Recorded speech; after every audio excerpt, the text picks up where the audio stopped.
मेरा नाम डॉक्टर अहमद हमान।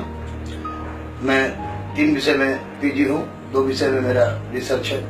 एक प्राचीन भारत में के अंतर्गत सामाजिक व धार्मिक स्थिति जो ऋग्वेदिक काल उस पर, और दूसरा ग्रामीण विकास में। मैं अपने सहयोगी अपने छोटे भाई मुन्ना के साथ मिलकर अदम्य गुरुकुल चला रहा हूँ। पहली बार जब मैं जमीन में बैठा कर पढ़ा रहा था रमला पीढ़ी कोठी में, तो वहाँ पर एक लड़का आया जिसका नाम सादिक आलम था, और बोला कि हमारे पिता नहीं है, संभवतः कटिहार का ही था, मेरे पिता नहीं है और मैं गरीब हूँ, हमको पढ़ा दीजिए। उस वक्त भी पैसा मैं नहीं मांगता था, किसी से आज भी मैं पैसा किसी से नहीं मांगता हूँ।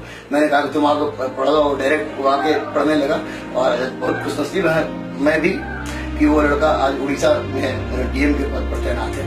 2004 में लगभग हमारे पास 15 से 20 हजार लड़कों का हुजूम आया, जो कि सब इंस्पेक्टर के परीक्षार्थी थे। और चूंकि मैं पटना विश्वविद्यालय में नियमित रूप से क्लास ले रहा था, तो इसलिए मेरी एक छवि एक शिक्षक के रूप में अच्छी बन चुकी थी। तो ऐसी परिस्थिति में मेरे पास लड़के आए जरूर, लेकिन ऐसे लड़के आए कि कोई साग लेकर आया, कोई शहद लेकर आया, कोई आपको बोलता था कि मेरे पास कुछ नहीं है, खाने का भी पैसा नहीं है, किस तरह बना दीजिए, हो जाने के बाद दे देंगे।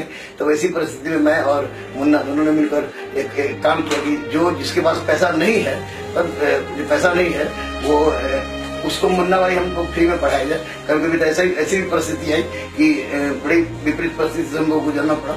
और उस क्रम में मैंने 2004 में ही देखा कि बिहार के पास बच्चे हैं, पढ़े लिखे हुए बच्चे हैं, पढ़ने वाले बहुत बच्चे हैं। जितने लड़के पढ़े हुए हैं उनकी सोच गरीबी के कारण कहीं ना कहीं नकारात्मक दिशा की ओर जा रही है। तो वह एक तो 500 रुपया न छोड़ने की का प्रेरणा, और दूसरा इतनी बड़ी संख्या में हमारे पास लड़कों का आना। तो मैंने उसी समय शपथ लिया कि मैं गरीब, अनाथ, असहाय और दिव्यांग बच्चों को 11 रुपया में ही पढ़ाऊंगा। और मैं गर्व के साथ ये कहना चाहूंगा कि जिस बिहार में जिन लड़कों को अगर न पढ़ाया जाता तो भगवान जाने क्या वो करते। वो आज बच्चे बिहार के हर थाना में कहीं ना कहीं सब इंस्पेक्टर है, कहीं ना कहीं पीडीओ है, कहीं ना कहीं सीडीओ है, कहीं ना कहीं डीएसपी है, कहीं ना कहीं एसडीओ है, तो आईएएस है, आईपीएस है। मीनू कुमारी झा आपको खगड़िया की एसपी है, उसके बाद संजीव कुमार गया में डीडीसी है। उसी तरह बहुत सारे आईएएस आईपीएस निकले, और मैंने पूरे जोश जुनून के साथ अपने छोटे भाई और डायरेक्टर अभी मुन्ना जी के साथ पूरे जुनून के साथ इन लोगों को कहा कि पैसा बाधा बनने नहीं देंगे, और टेस्ट हो चाहे क्लास हो। मैंने कहा क्लर्क से कलेक्टर तक और सिपाही से एसपी तक कोई भी गरीब, अनाथ, असहाय, दिव्यांग बच्चा हमारे पास 11 रुपए में आकर पढ़े और पढ़कर अपने उद्देश्य को प्राप्त करे।